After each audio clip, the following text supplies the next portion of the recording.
मला आता बेंटो केकबद्दल खूप DM पण येतात आणि डिलिव्हरीसाठी पण विचारतात. तर मी सगळ्या गोष्टी तुम्हाला क्लिअर करते. पहिला पण केकबद्दल बोलू.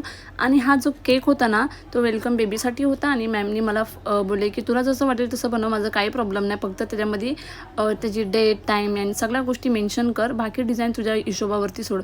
हे माझे जे कस्टमर आहेत ते तसंच बोलतात. तर मी साधा सिम्पलच केलेला. ते बोलले की जास्त मला त्यात कलरचा यूज वगैरे नको करू, ते मी प्लेन केलेला. आणि उरला प्रश्न डिलिव्हरीचा. तर बेंटो केक असतो 300-350 रुपयाचा. त्यात डिलेवरी चार्जेस होऊन जातात 50 ते 60 रुपये.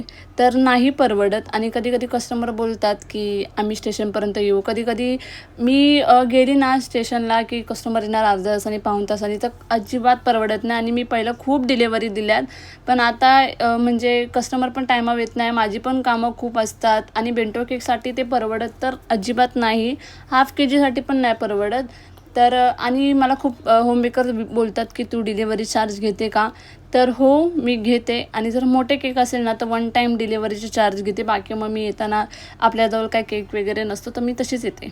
तर डिलिव्हरी चार्ज तुम्ही पण घ्या, कारण की जर आपण त्याच केकच्या पैशांमध्ये डिलेवरी दिली, केक दिला, तर खरंच नाही परवडत. तर प्लीज तुम्ही लोकेशनला येऊनच केक घेत जा. आणि हा जो बेंटो केक होता तो पण मी माझ्या पद्धतीने बनवलेला. And thank you for watching.